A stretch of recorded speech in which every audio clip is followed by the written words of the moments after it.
মিনাশ শাইতানির রাজিম বিসমিল্লাহির রহমানির রহিম।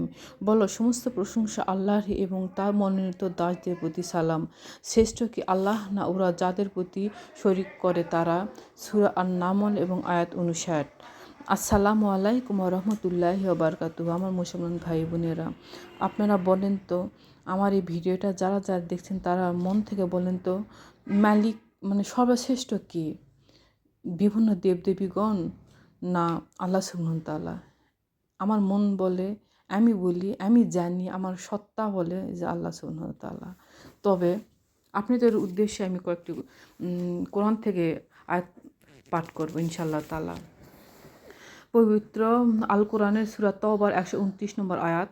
তারা বিমুখ হলে তুমি বলো, আমার জন্য আল্লাহই যথেষ্ট, তিনি ছাড়া কোনো উপাস্য নেই, আমি তার উপর নির্ভর করি এবং তিনি মহান আরশের অধিপতি। সুবহানাল্লাহ, কত সুন্দর এবং কত বড় বড় কথা।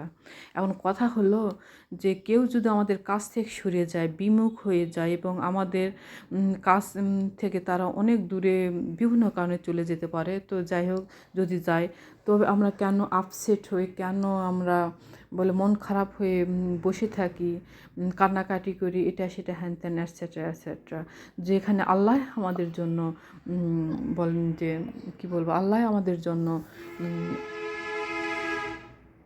যথেষ্ট। তো তাহলে কেন আমরা মানুষের উপর এতটা নির্ভর করি এবং তাদের উপর কেন এতটা বিশ্বাস করি এবং কেন তাদের আমরা এত চাই?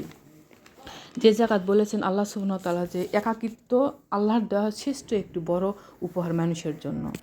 পবিত্র আল কোরআনের সূরা আল কালামের 10, 11 এবং 12 নম্বর আয়াতের অর্থ আমি আপনাদের সামনে পেশ করছি যে তুমি অনুসরণ করো না তাদের পর যারা বা যে অধিক শপথ করে ও যে লাঞ্ছিত এবং যে পশ্চাতে নিন্দা করে এবং যে চুগলখড়ি করে, যে ভালো কাজে বাধা দেয় এবং যে জালিম ও পাপিষ্ঠ। মুসলমান ভাই বোনেরা, এই অর্থগুলো থেকে আপনারা কি বুঝলেন? এই অর্থ থেকে আপনারা কি শিক্ষা নিলেন? আমরা কোরআনকে সঠিকভাবে না জানার জন্য আমাদের আজকে বেশিরভাগই এই পরিণতি। আমরা কোরআনকে ছেড়ে দিয়েছি। যখনই আমরা কোরআনকে আঁকড়ে ধরবো আল্লাহ সুবহানাহু ওয়া তাআলার সন্তুষ্টির অনুযায়ী, তখন ইনশাআল্লাহ তাআলা আমাদের মাথা থেকে পা পর্যন্ত চেঞ্জ হয়ে যাবে। প্রতিটা ঘর হতে প্রতিটা জাতি রাষ্ট্র চেঞ্জ হয়ে যাবে ইনশাআল্লাহ তাআলা। শুধুমাত্র আমাদের এই অবনতির কারণ হচ্ছে রাসূলের পথ অনুসরণ না করা, আল্লাহকে না চেনা, আল্লাহকে না আঁকড়ে ধরা এবং কোরআন হতে বিমুখ হওয়ার জন্য। আমরা মানে কি বলবো, এক বেলার আহারের জন্য আমরা মানুষের চামচামি করি, দাসত্ব করি, খারাপ হলেও তার প্রশংসায় পঞ্চমুখ হয়ে থাকি। কেন? যে জায়গাত আল্লাহ সুবহানাহু ওয়া তাআলা আপনার রিজিকের মালিক, আল্লাহ সুবহানাহু ওয়া তাআলা আপনার সমস্ত কিছুর মালিক, আল্লাহ সুবহানাহু ওয়া তাআলা আপনার লালন পালনকারী, রক্ষাকারী, তাহলে কেন আমরা মানুষের এই দাসত্ব কেন?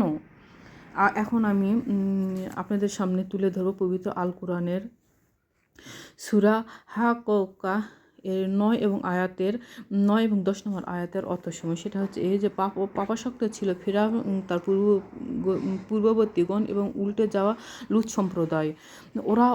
ওরা ওদের রবের রাসূলগণকে অমান্য করার কারণে তিনি তাদের উপর কঠোর শাস্তি দিলেন। কত ভয়ানক কথা মুসলমান ভাই বোনেরা, কত ভয়ানক কথা। আমরা মৃত্যু নিয়ে একটু কেউ চিন্তা করি না যে আমাদের এখনই মৌত হতে পারে, আমাদের কিছুক্ষণ পর মৌত হতে পারে, আমাদের 2 দিন পর মৌত হবেই। মানে এই কথাটা আমরা কেউ অবলোকন করতে চাই না এবং মন থেকে কেউ মানতে চায় না। আমি সবাইকে কালেমার দাওয়াত দিয়ে গেলাম, এখনই আল্লাহর পথে ফিরে আসুন।